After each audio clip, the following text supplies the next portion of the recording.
Welcome everybody to your Pro Dota 2 Worldwide League action. I am LD. Joining me is the one and only Nebula, and we are casting, or Nebula 1A I should say, and we are casting CLG versus Orange.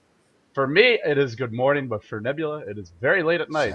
He is on a pretty weird schedule nowadays. How you doing, man? It is a little confusing. I do work the night shift, or the graveyard shift as they call it. So 8 a.m. for everybody else is the end of my night. I should be in bed by. But I am staying up because I have the next 2 days off to cast a little Dota action with you. I actually haven't casted in it's been like a week or two since, about a week or so ago. Yeah, man, watch a little it's CLG versus Orange. I'm excited. I'm so glad you have a couple days off. Could take some time out of your schedule. It's a real treat to cast with you, buddy. And well, Orange versus CLG. We did see these two teams face off earlier this week and Beyond the Summit. CLG took that series 2-1. I suppose I should have made a spoiler alert for that. And well, I was just about to say the junglers are the big heroes to keep an eye on. Akke playing as Chen and xtinct on the Enchantress, or the Chen. Either way, they both love their junglers. Off the bat, CLG, 2 strong solos plus the Chen picked up. If Orange want that Enchantress, I can tell you right now, they got to pick it up here because CLG is not going to let it through to that second stage.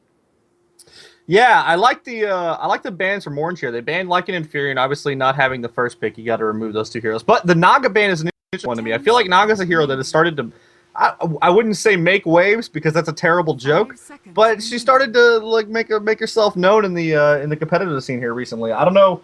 I haven't been watching every single game. Has she been picked a whole lot? I would say that some teams love her, and some teams just don't really use the hero. There you go. There's your Enchantress pickup. But she's getting a lot of respect, and I would say particularly, well, CLG did use it yesterday, very successfully, in fact. So that's a team. Well, was it yesterday? Maybe it was the day before. But CLG has used it successfully as of late. So maybe this is a respect ban. She's just such a great setup. If you get a Naga plus any other good team fight hero, especially Tidehunter, it's pretty hard to screw things up. It really is. Yeah, you have a full solid 3 or 4 seconds here. You're like, all right, guys, ready? 1, 2, 3, now. Like, you just set it up so perfectly. I just imagine that the person playing Naga's like, all right, everybody ready? Everybody ready? Let's do this. Like, that's what I hear in my head every time. You know, CLG did go ahead and first pick the Invoker. I'm a big fan of pajkatt's Invoker. I hope he plays it here. Yeah, it's got to be pajkatt playing it. I couldn't imagine it any other way. And, well, we'll have to see what else they go for. If pajkatt's on the Invoker, we'll have to see if they go for any sort of hard carry or late game option. Now, Orange has not gone for one yet, but they are a team that likes to run their Morphling from time to time. Templar Assassin also a consideration for them. Mushi has been very potent on that. Although actually, there's a stand-in for him, so no Mushi today. Maybe they won't pick it as a result. Unlikely to see a Templar Assassin today, though. I'm a big Templar Assassin fan. I like to see her play. I think she's really interesting. So that would be good. CLG goes ahead and bans the Syllabear here. I mean, obviously, when there's an Enchantress on the other side, you don't want to give the opposing team too much push to go with that. They do have a Chin themselves and a Beastmaster. And Invoker's a decent counter pusher as well, but Syllabear is one of those heroes that if you get him a little bit of farm, he's kind of an unstoppable pushing force. It's really hard to stop a farm Syllabear from taking down towers. And DK is the ban here from Orange. CLG does play a lot of DK, so I like this ban here. I think it's a pretty solid choice. Yeah, I'm with you, and it's a great pushing hero. And you throw the Chen with his creeps, the auras, probably the mechanism as well, and the Beastmaster and her Beast on top of it. You already have a decent push. If you get DK as that big frontline tanker, things get really difficult for Orange. So I really do like this ban, as well as, it's a knowledgeable ban too. Orange has done the research. They know CLG style. Now I think it is pajkatt who normally plays the DK, so I'm not sure if they'd pick both of those heroes, because most teams, they just have that one player who handles Invoker. DK, of course, probably could be handled by somebody else, but for the moment, a lot of sort of late-game heroes or mid to late-game heroes being banned out, those tanky front-line heroes. In that department, I guess, is there anything left, or what do you expect to see these teams go for as we move to the second stage of the picks? CLG, it looks to me like Orange is going for a lot more team fight. I mean, they already have Queen of Pain and SK, so you have a lot of big ultimates to go with that. I'm assuming they're going to have some kind of initiation off that, so they're probably looking for like an Enigma or a Leviathan. And then a carry, as you mentioned, they do like Morphling. I would not be surprised at all to see them grab Morphling. Now, if they do get a Levy or an Enigma here, it's going to be... actually, they really can't run an Enigma, can they? If they get an Enigma, it's going to be like a support SK in lane, which would be very awkward, so I don't think they would do that. They could do Levy and put SK solo. Again, I actually don't think they have a place to do that. So I was going to say they would probably look for some setup for their team fight, but I'm not sure how they would land it if they did that then. 5 seconds remaining. Yeah, I'm really not sure either. And, well, Panda getting banned out. They are a little bit worried about the team fight coming the way of Orange, and I really do like that pick. Sorry, I'm a little distracted. I was checking my expert there. But Shadow Demon gets the ban, and immediately CLG slammed down the Morphling. So there's your late game potential. CLG really just looking to get the farm, get the levels up, and they have some very aggressive laning heroes. Morphling can solo very effectively, depending on the matchup. I would say he has trouble with Queen of Pain, but the rest he should be just fine. And for CLG, expect them to go for a hard support here. They do need something in that respect, just to buy the wards, get the courier as well, and can't all go on Chen's back. 10 seconds. Come on now, there's some team fight from the supports as well. Don't be just being like, oh, hey, buy some wards and courier, just sit in base. We don't need you anymore. They will definitely Miracle definitely known for his support play, so I presume that. Who is akke? Who's the Russian name at the bottom? I'm missing some here. Pajkatt, akke, Miracle, Misery. Oh, that's Lacoste. That's Lacoste. Yeah, I've been having the same issue. I keep on like, is that Havost? No, it's not Havost. That is actually Lacoste in Russian, though, if I'm not mistaken. Is it really? Say Lacoste in Russian. That's good yeah, because stuff. the C is an S, and then the first letter is an L, so that does say Lacoste, I believe. Interesting. All right. Anyway, so Orange's Morphling has been kind of counter ban picked here by CLG. This is one of my favorite tactics you can do in Dota. When you know another team wants something, and you're like, hey, we'll run that, and you just grab it, and then not only did you deny them one of their better heroes, but you're also getting to play it. I think Morphling's a wonderful hero. Oh, they are going to go. go for the Templar Assassin, despite not having Mushi in the lineup. So I don't know if Kikimi? I'm going to go with Kikimi. I don't know if Kikimi's actually going to be the one playing it, or if they have somebody else on the team capable I love this pick. playing the TA, but immediately CLG goes for the counter pick. And Venomancer, obviously they needed a hard support, so you mentioned them going and picking up. Now, Venomancer doesn't need a ton of farm. He does need some levels, but more importantly, you can run him in solo mid, or you can just put him in that support role, and then all of his poisons just totally destroy Templar Assassin. Yeah, I mean, we'll have to see where they want to lane him. Now, the thing is, they have 3 heroes that normally require the farm, if not a solo. That being, of course, the Invoker, the Beastmaster, and the Morphling. But we have seen teams run that solo mid Venomancer to deal with TA. Of course, they could go for an aggressive dual lane. Put something like the Venomancer Morphling mid, Beastmaster in the off lane, and then maybe Invoker solo in the safe lane. It all comes down to where that TA is going to lane. And now for Orange, I think the question is, do you go for mind games? Do you maybe pick up a really strong support, put a lot of pressure on that mid lane with Enchantress? What are you going to do to try and deal with this Venomancer TA matchup? Because, guys, if you haven't seen it yet, TA can't even stand in lane against Venomancer, and that's 1v1. If you throw any kind of other hero like a Morphling on top of it, she's probably going to die a lot early and often. We saw Mousesports actually, Sexy Bambo ran TA 2 games in a row, and he went mid, and the second game DK went with a solo mid Venomancer, and Sexy Bambo died 4 or 5 times in the first 10 minutes. It is a brutal matchup, so we'll have to see what are they going to do with these lanes. If I were Orange here, I would just play it safe and put TA up top.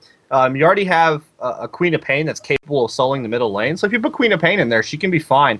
And then you can still run your Windrunner on bottom, or SK on bottom and have Windrunner support your TA up top. You don't necessarily need to run TA in the middle lane for her to be effective. I mean, yes, she is a powerful ganger, and she is very strong in the mid lane, but you really want to get her some farm early on, and I think that would be a decent choice here. I'm with you, although it looks like they are going to run her mid. It will be KYXY playing that semi-carry role on the TA, his standard role. Ice going to be playing that support Sand King. Observer wards picked up 200 gold in the bank, available to purchase those sentry wards if needed. I love the fact that he's saving for that. Winner going to be playing the Windrunner, heading down towards the bottom lane. And up top, it will be xtinct on his trademark Enchantress with a smoke picked up. And the stand-in, Kikimi, playing the Queen of Pain. Speaking of trademarks, we got Akke rocking the chin here for the CLG side, and actually Misery is going to be running the Invoker, so my apologies. I thought that said... For some reason, I thought that said Pajkatt, but it does not. Pajkatt's actually playing the Morphling today. And we have Lacoste on that Beastmaster, and Miracle is, of course, going to be playing the Venomancer, so a little more traditional there. But that said, I'm really interested to see what CLG decide as well, because if they do run, it looks like Lacoste will, of course, be top. I think there's no question that Beastmaster is going to be there. Now, the question for me is, where does Akke go? Is he going to be aggressive, or is he going to go defensive? I'm pretty sure he's going to be defensive. And they're going to have that Misery. Yep, they are going to have the Misery in middle with Pajkatt being on the bottom lane. So TA in middle is not going to have too much of a problem here. He is going to be up against the Invoker, so there won't be any kind of massive domination. Though Miracle could easily focus a lot in the mid lane as well. Right, who is Pajkatt laning against? Looks like it will be Windrunner bottom. And this is a matchup where Morphling might have a little bit of trouble at the early first few levels, but as soon as he gets up those basic items, or even a bottle, he can dominate that lane. So expect to see Venomancer maybe start off bottom, but definitely pay some attention mid. And, well, it's really going to come down to the junglers, and that's the beauty of this matchup. I love seeing these two teams play. Xtinct on the Enchantress, of course, Akke on the Chen, and the question is, who's going to get that first opening? Who's going to be the more effective jungler, whether it's pushing towers, setting up kills? Your guess is as good as mine, but for the moment, they are both on that defensive position in their own jungle, so we're not going to see jungle wars just yet, anyway. Little disappointing. We do have a ward, however, on the Ancient stack on the Sentinel side from Orange, just trying to deny any Beastmaster shenanigans with the Ancients. You don't really see it very often on the Sentinel side as much as you do on the Dire side, but you can still definitely do it, and just denying that I think is a pretty decent choice. Yeah, I do enjoy. I appreciate that ward a lot, and it's showing respect towards that Beastmaster. It's something we've seen a lot in the European scene, especially if it's a Beastmaster on the Dire side. That camp almost always gets warded. MTW on bottom. Oh, yeah. On bottom, we do have a Venomous Gale catch some enter here. We do have a lot of harass. Now, pajkatt does a massive damage. Morphling, even at level 1, 53 base damage is no joke, and it looks like Winter will go down. Sunstrike is going to pick her off back. What a as Sunstrike. Misery goes ahead and takes that last hit. I actually think this was a good choice. Pajkatt's last attack didn't kill him, and I'm not sure. He probably could have continued chasing and get one more attack in, but he might not have. So Misery playing it safe. They're picking that kill up. And, of course, any kind of early kills and early levels farm you can give to an Invoker is going to pay off massive dividends in the mid game. Well, it turns out it's not the junglers who make that first blood happen. It is the Invoker, and I'm with you, man. Anytime you get a first blood, doesn't matter how you do it, you get that damn first blood. Now, if you feed 3 kills right after, maybe not such a good idea, but otherwise, it works out pretty good. Man, I have a couple people I play with that would disagree. Bamboo would be like, first blood, it's always worth it, I don't care. It's like, man, you killed all of your teammates. Yeah, but I got first blood, I don't care.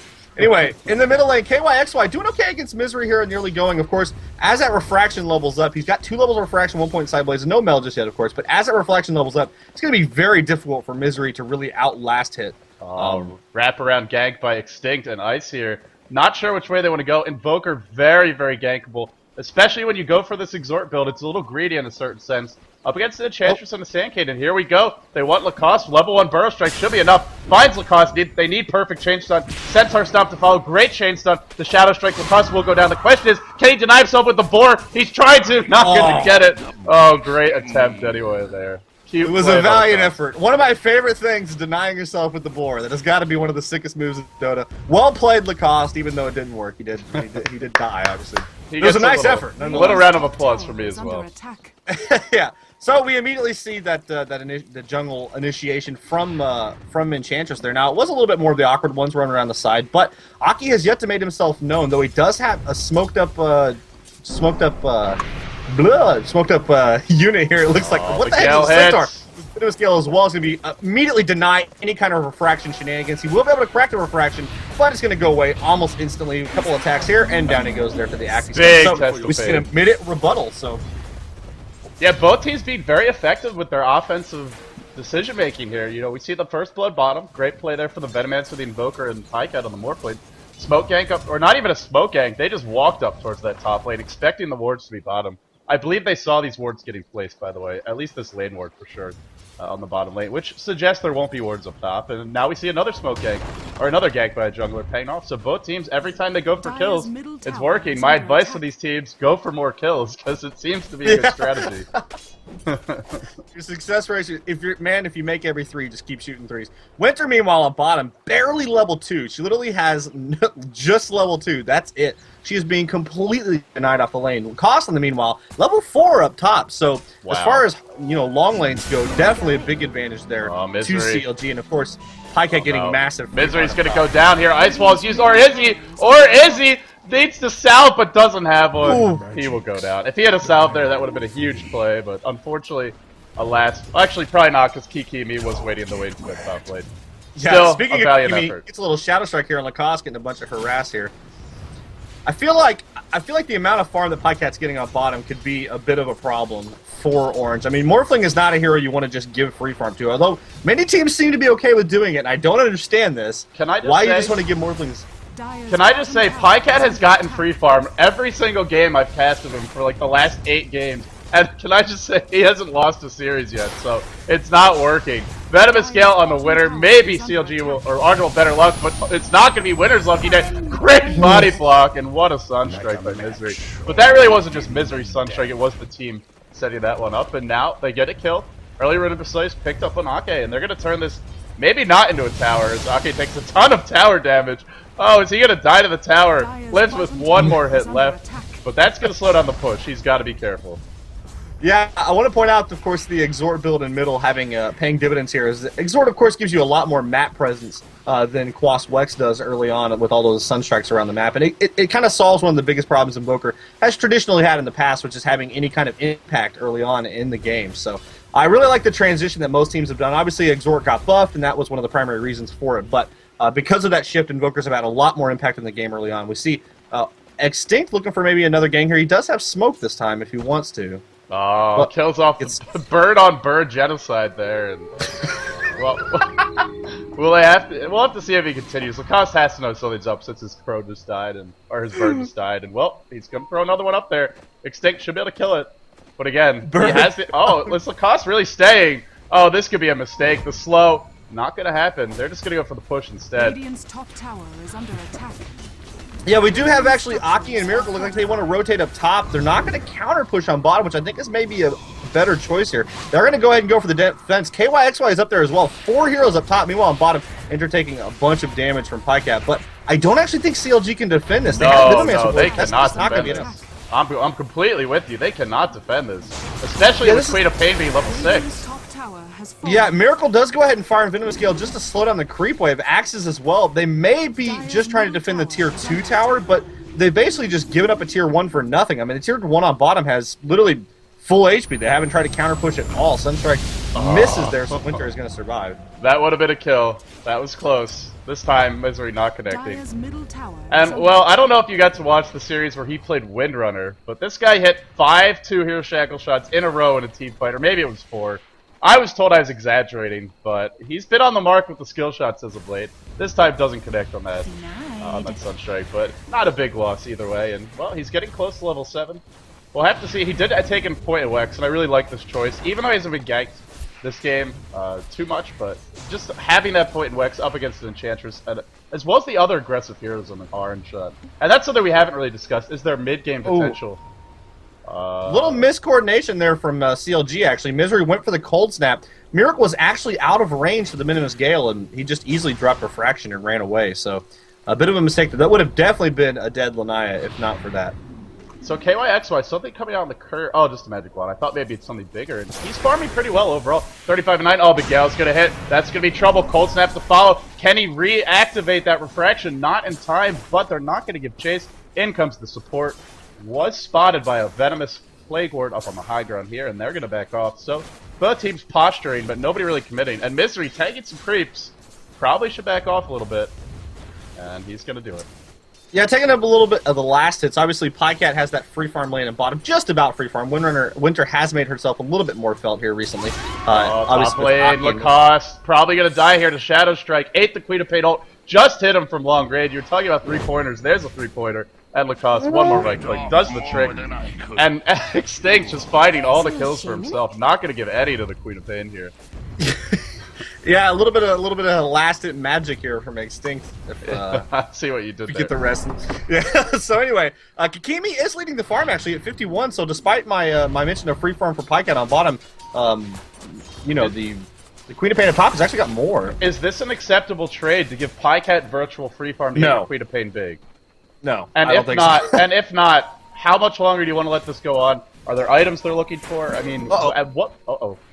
In middle, double damage from kyxy is going to be potentially dead Misery, but no, he does survive. Miracle comes with the Venomous Gale. There's the roar. kyxy going to go down. A bit over-aggressive there, going after that Invoker. Definitely wanted to kill her. I understand that. But at some point, you got to understand that it's not going to work, and it's time to back off, and he just played it a little bit too far in. I ended up basically just feeding killed her in middle, so big mistake there from kyxy. And every time this TA, the Queen of Pain, any of these aggressive ganking heroes dies, that means it's a lot safer for pajkatt to farm, even if he's low on mana, a little bit low on HP, which we see he is right now. And the same for the Invoker, as well as the Beastmaster now. And well, we haven't really had a chance to check our gold graph. Let's take our first peek of the game.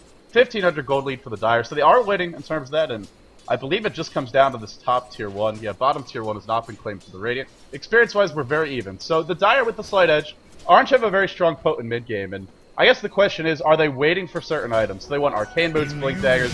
Oh, pajkatt. Wanted that rune, not gonna fight it. Yeah, I feel like, you know, Orange aren't really in a bad spot just yet. They have plenty of time to get their mid-game team fight kind of going on. I mean, between SK and Queen of Pain, you know, as well as Lanaya herself, they do want to kind of get it into a couple levels before they really start to go for it. But as we start to get to that 15-20 minute mark, they're going to really start to need to press the issue. Because if the game goes super late, they're not going to be able to deal with a Morphling. It's just going to be a little bit too much for them. But they do have those big ultimates, so they can easily go in. Come on, bottom. KYXY taking a bunch of damage. Venomous Gale is going to make that refraction not really too useful. She is going to magic wand up here, but is going to go down. The question is, pajkatt get it? Nope, Shin's actually going to last it there. Just trying to keep Miracle alive. Didn't want to take any more meld damage there. So pajkatt's going to get sent home. We see another death from Lanaya. Lanaya now sitting on 0-3, so not quite the Mushi Lanaya this game. She had a good time in lane too. I gotta say, out of all the matchups she could have had, 1v1 against Invoker, she did get ganked once by Chen, but overall, it was not a bad lane. And well, Templar Assassin, a very momentum-based hero, a hero that needs to have a good start, and more importantly, needs to not die in the mid game, at least not without getting trade-offs. We're seeing the weakness of Templar Assassin. This is a strong ganking hero, but it's not a hero that can dive a tower or try and fight 1v3. She's much better when her team is the edge of numbers, or it's at least even. When she's outnumbered, that refraction doesn't do a whole lot for you. Yeah, she has kind of the kill potential of a Gondar, but she doesn't have the get out of a hole potential that Track gives you. So I feel like she's just a poor man's version of Gondar with a little bit more pure damage output, obviously. Her damage output is insane in the mid-game. But I don't know about that, but I hear you in the sense that she is kind of this assassin style here who's very squishy. Can be picked off, and well, KYXY, he wants more. He immediately TPs back down bottom. Ice playing that hard support role, so we're not going to see a Blink Dagger or anything like that up on hit anytime soon. In fact, he really needs to hit 7 for that maxed out Burrow Strike.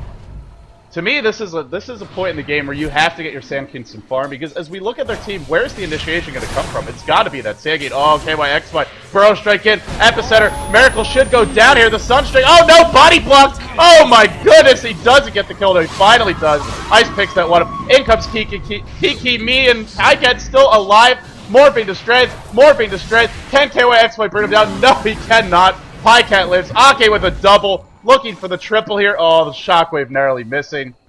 And disaster ensues again for Orange. Sure, they get the Venomancer, but their Templar Assassin just died again. Their only initiator, the Sand King, not getting any farm, not getting enough levels. And they use an Epicenter for that fight too. Not a good trade. Yeah, this is really just not working out for them. They're continuing to give Morphling levels. Morphling's now sitting on level 10. Compared to the Orange levels of 7, 8, 9, 7, 7, that is a huge level advantage for a Morphling. I mean, when you're the strongest carry on the map, and in this situation, Morphling is the strongest carry on the map, if you get this kind of a level advantage, it's going to be very difficult for you to lose. He's basically, they focused him 3 times. Miracle has hovered around him the last couple minutes and kind of expected that to happen. This time they brought in an SK to kind of reinforce and take down it. But unfortunately, the Hand of God from Akke just ended up saving him for way too long and allowed him to get a lot of extra damage. Oh no, he can't afford to die again, Nebula, but he's going to. In comes Kiki-Me, and Lakosh just going to blink out. He doesn't care. Jackal Shot not in range. And this is another hero who has not had a good time in terms of farm. It's Winter on that Windrunner. Obviously at 21 CS, he's played that support role to some degree. I mean, he was getting a farming lane, but it feels like he's played a support role anyway, because he's not finding that farm. And you talked about the trade-off, the top lane, Beastmaster getting level 4 when Windrunner was level 2. The effects of that are still being felt here 13 minutes into the game. And this is I feel like for Orange, they need to get those levels, they need to spend some time getting the core items, but that means buying a lot of time for pajkatt, who already has a Ghost Scepter, not too far off that Ethereal Blade, might have it around that 18-minute mark, if not sooner, a couple of kills and he will.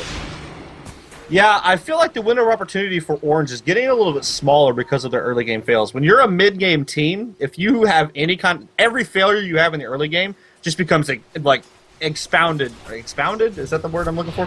It becomes infinitely worse as the there you go. It becomes a lot worse in the mid game. So, you know, as they continue to fail here, their mid game team, their mid game lineup becomes a lot less impressive, and at that point, they just become useless. Like, the more and more they die here, the more useless they're going to be in about 5 minutes, which is when they really need to make a big showing here is in the next 5 minutes. So. I'm with you. Oh well, it wouldn't be Orange if they didn't go for constant smoke ganks. 3 heroes smoked up. Who's going to lead the way? Should be Ice. In fact, he will hop in front. This is probably the worst possible angle to come up because they will be revealed. Nope, they're going to circle around, swing around towards the mid lane. They want the Venomancer, and even if they kill him, they gotta turn this into a tower push. Not a big deal if Miracle's Eyes here. Burrow Strike in, Centaur Clap, or Ursa Clap is gonna miss. Courier Beam microed away, had an energy booster on the way. But with a couple Plague Wards up, I'm not sure they get a kill him. Meanwhile, top lane, KYXY, this one is looking like a kill. No, Man Mode versus Lacoste, not gonna find the damage. Barely surviving with 15 HP, earns through it, and he will live. And again, they're just killing this Venomancer. It's not enough. Ice and Kiki and Mimi are going to come around from the side, though. They want him, but unfortunately that urn from Invoker. Misery got a very quick urn. Not an item you see very commonly on Invokers, actually. I didn't even notice that he got an urn, but I love it. Paying dividends there as it kind of forced him away. It's always a great cost-effective item, and on this Exhort Invoker, if you're finding the early kills, you do get the orange charges without having to show up in the fight, so pretty good in that regard. Yeah, and those I don't know if he had him after those early Sunstrikes, but he does have 2 charges on it, so at least has something. Well, actually, I'm sorry, you do have to show up for the fights, so my bad. But nonetheless, it's pretty long range, and he can participate with those ganks, and he's got a couple, and it's helping out a lot. Ice wrapping around here, looking for the gank, and well, the boar's gonna spot him out. Float held in place. There's the Gale, and he's gonna dodge with the Sandstorm. Nice play. Ooh, yeah, Roar just not quite being ready there for Lacoste, so that would have been a dead SK. But he was able to Burrow Strike down and end up saving him, putting himself in a bit of a overextended position here. I feel like Orange are being very aggressive and hasn't really paid off yet. And if they continue to be this aggressive and fail, it's going to get very hard. Here's the thing. It doesn't feel very organized. They've had the 1-3-man smoke gank. But to me, Orange is a team that would be best served 4 or 5-man Dota around the map. Maybe have one here farming or split pushing. You know, perhaps it would be that Windrunner. But they've opted to just go for these very small-scale engagements. And CLG, listen, they have a Chen, they have a mech up now. You're not going to find these easy kills, especially if you're trying to kill someone like the Morphling. That's just overly optimistic in my book, and it's not working out. And well, we'll have to see if that window's closed for Orange. The push is going to commence mid. Kiki, knee in position. He's only level 10. Really needs that level 2 ultimate. They need every bit of burst. Shackle is going to latch on Akke, but remember, mech and the Hand of God available. And they can't even initiate. In comes the wraparound. They want Lacoste. Burrow Strike in. X looking for the imps. They're going to kill him. They're going to kill him. They do kill him. But an epicenter used. Still, they'll take the kill. The question is, can they turn it into anything more? They're getting these kills here and there, but they're not finding the towers, and that really is what they need. Gale, Poison Nova, Winner taking a lot of damage from Cold Snap. Will be proccing constantly. Queen of Pain ult, but look how tanky Akke is. He doesn't give 2 hoots. Shackle on 2. Misery held in place. Will this be enough? Where is the burst damage? There it is. KYXY joins the fight. Misery going to take a fall. And now Orange playing as a team, working together, getting the pickoffs. Still, pajkatt free farming that bottom lane and that Ethereal Blade. I said 18 minutes. I might be a little bit off, but it's looking like it will hit about that mark. Yeah, that's actually just about spot on. They just straight let him push that second tier 2 tower, and this is the problem when Morphling starts to get to this point in the game. Morphling is kind of one of those AFK farmers that pushes towers very aggressively, and anytime you commit, like they commit to that big battle in the middle, you're basically conceding that tower. And in exchange, you need to get not just those kills, but also the middle tower. Notice the middle tower is still alive 18 minutes in on a team that desperately needs to really be getting a couple of these outer towers. This is starting to look very poor, and again, pajkatt now has an Ethereal Blade. This thing is done if he wants it. And I'm pretty sure he wants it. This is not a troll Ghost Scepter. Here we go. Ethereal Blade will be picked up. Middle lane, barely blinking away his Kiki me. He will survive for the moment. Oh no. Oh no, Nebula. Tell me I'm not seeing this. DD picked up on pajkatt, as well as the Ethereal Blade. Miracle taking a lot of damage. Chen sends him home. Will be in time. Burrow Strike throw 2. Epicenter not available. Ice hiding in the sandstorm for the moment. No, he's spotted out. Immediately picked off. And they're just on the back foot now. And then pajkatt has even joined the fight. Oh, this is absolute disaster. Waveform in. Where's that Ethereal Blade? Oh, he already used it on something. Actually, not really doing any damage here, despite having a DD rune. Did it get purged? It must have gotten purged off. He doesn't have it. What the hell? Yeah, I think he double damaged and then Ethereal Bladed. Does that remove it? I don't think it does. You know, maybe it does. Maybe it does. I'm not sure. What else, could it be? He walked into the battle and immediately just Ethereal Bladed Queen of Pain because she was at like 50 HP. So he just shot her out. Right as they were killing the SK and Invis, he did that. So he ended up using his Ethereal Blade a little bit quickly. I mean, it's fine. He got a kill off it. Obviously, that's okay. Right. So that's why he didn't have it during that battle. That's why he was a little bit less effective. If you go for an Ethereal Blade very early on, you do hit hard. Don't get me wrong. He's doing 163 damage. It's not the chopped liver here. Right. But you don't really do quite as much right-click. You're a lot more focused on that shotgun for your damage. So when you use a piece of it, it makes it a lot less effective. in the early goings. Obviously, again, his damage output is still insane. He's a Morphling. He's obviously got a lot more of agility, but you know, I kind of made it sound like it was a bad fight for CLG, but let's be clear about what happened. They get a tier 1, they get 2 kills on 2 crucial heroes, the Queen of Pain, who is going for a Lincoln Sphere. And I really abhor this choice, especially a relatively late Lincoln Sphere and up against a very farm Morphling. Well, the one thing it will do is help you deal with the shotgun personally, but the problem is it doesn't give you any disable, any lockdown, and against Morphling, it's not up to live versus him. You need to be able to kill that man. Or, like you said, the shotgun will be coming fast and furious. Orange, 4-man smoke. They're going to go for some more aggression. And they find pajkatt at the center. This will be a big time. They're going to take him down very quickly. That's a big kill. Ice doesn't end up using an ultimate, but that's okay. I mean, any kill they get on Morphing at this point is, like, the most important thing they can do next to actually killing Raxus. I would throw a refrigerator at that man if I thought it would kill him. I mean, that's absolutely. A Morphling. You don't mess around.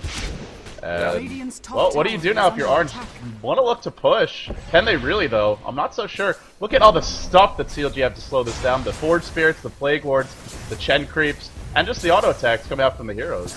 Orange, they need more than 1 kill to push, and they're just not finding them.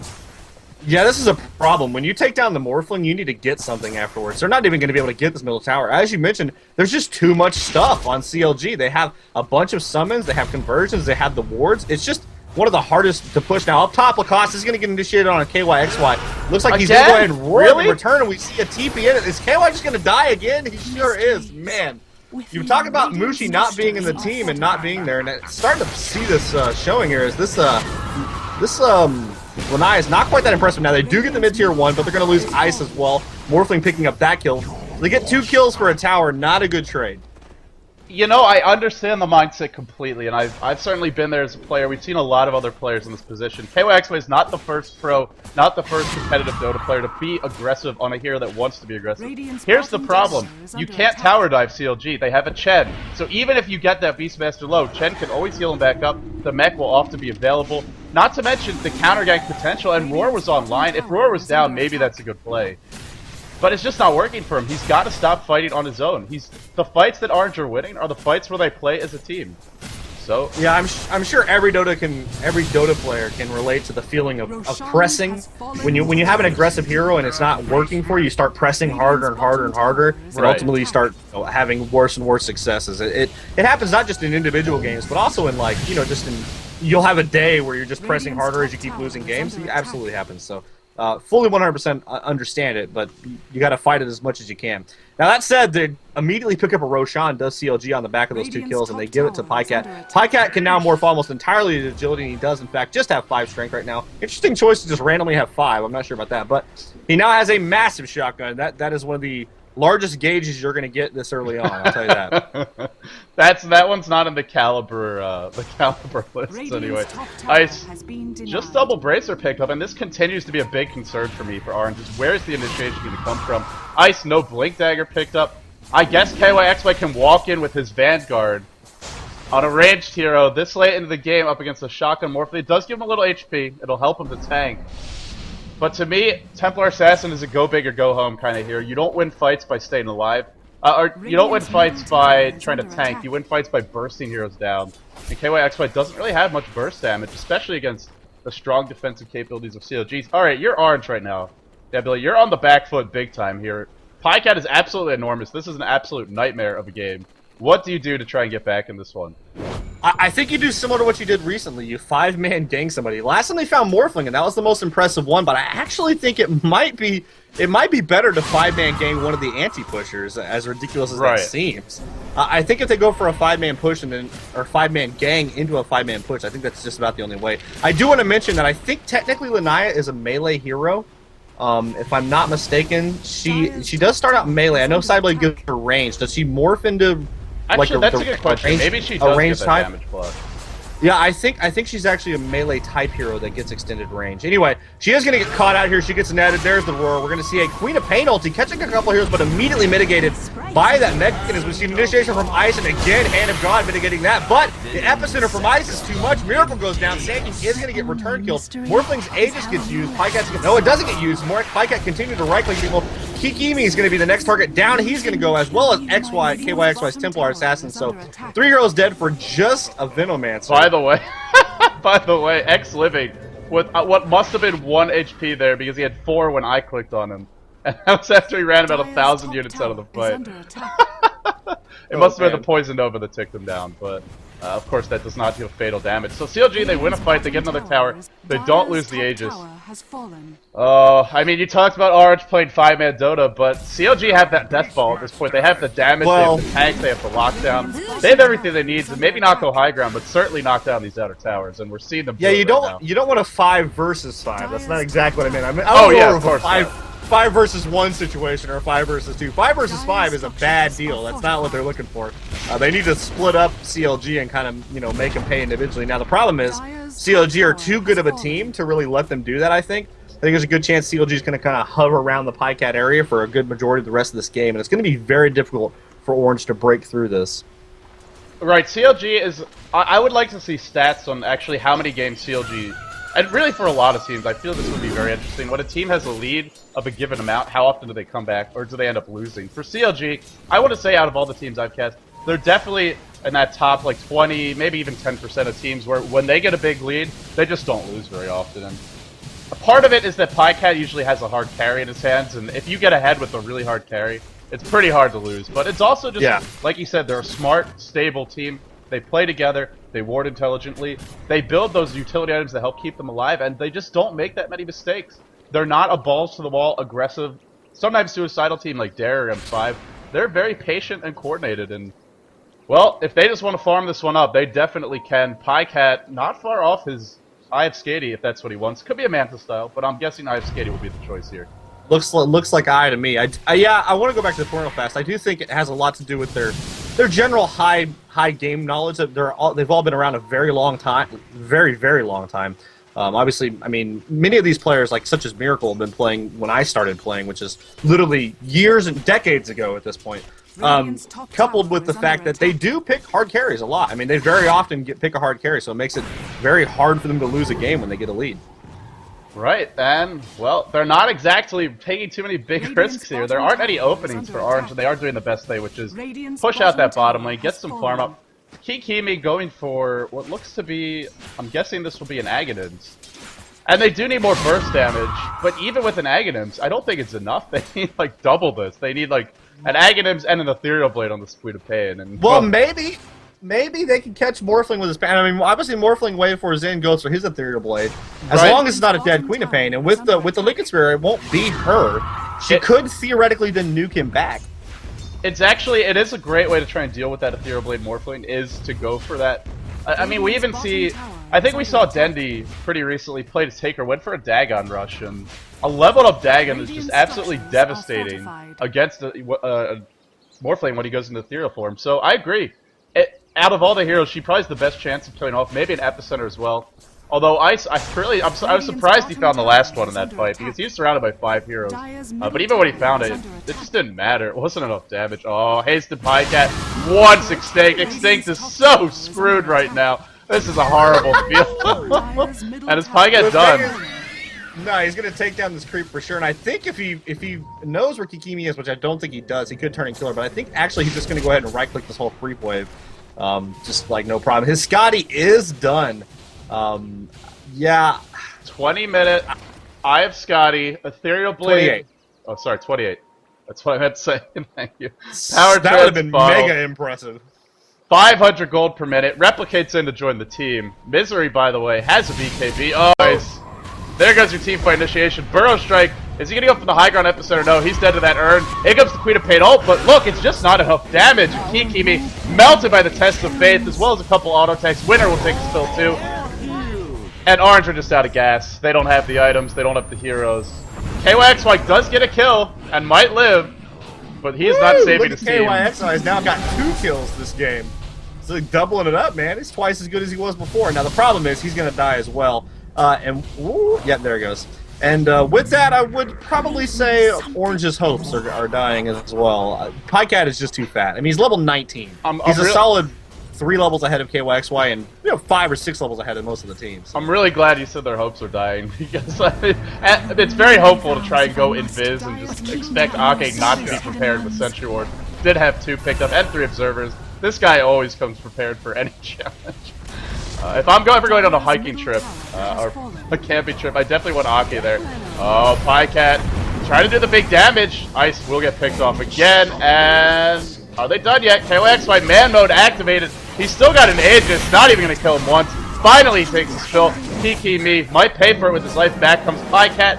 And will that be it? They're just going to push. I think they're feeling a little merciful right now. Yeah, this feels about like game-ending time. I mean, he's probably going to wait for me one more time to kill somebody. Down goes Winter, just instant. True mercy. He does. I think the Kiwi has a death wish here.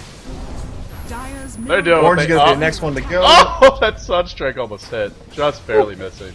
I gotta say, just completely off topic, I love the Eye of Scotty animation. I think it looks wonderful. Throwing big snowflakes of death, oh, it's just fantastic. Yeah, it's one of my favorite actually. Out of all the orbs, the one I really dislike is the Maelstrom and the Mjolnir are just very underwhelming. Yeah. So I really hope those get changed. Unless they have, because I haven't played recently. At least not. Well, what's the no? They're very what's the word I'm looking for? Underwhelming. Unimpressive. Underwhelming. Yeah. They don't feel like giant bolts of lightning, and I feel the same way about like chain lightning from Zeus. They seem very minuscule to me. Now that said, Ice is going to die yet again. Sunstrike does not look minuscule by any stretch. Another one of the fantastic animations. Dota 2 has so many wonderful animations, doesn't it? You know what? Here's my favorite one that I experienced yesterday. I actually don't even like this hero very much, but I played Axe. Culling Blade is the most satisfying ability in the game, bar nothing. That noise when you chop somebody's head off literally decapitates them. Yes. Oh, it's precious. It's almost as rewarding as the sound of the ching every time you kill a unit or kill a creep. That one's pretty. That's like crack. I keep coming back to that. I can't help it. Like it's just wonderful. Anyway, pajkatt going after what? That was not a ref. That's not what I meant. Anyway, pajkatt's gonna go ahead and just keep wailing on it. This game is way over. We're talking about animations. Well, we had a bit of an M5 GG. The Orange calls GG. That doesn't actually leave. CLG are going to put them out of their misery here and see what I did there. And end the game soon. And Roar coming out to kyxy. A little more found camping. But going into game 2. What? It took me a second to catch the misery. Oh, man. Cut me some slack. Cut me some slack. I just woke up. Cut Nebula some slack. He's been up all night, and yeah, even though it's morning time in the US, he is on that night shift. Ladies and gentlemen, that's gonna do it for game number 1. This is CLG versus Orange for the Pro Dota 2 Worldwide League playoffs. But this is a best out of 3, and we'll be coming back momentarily with game number 2. Don't go anywhere. You won't want to miss it.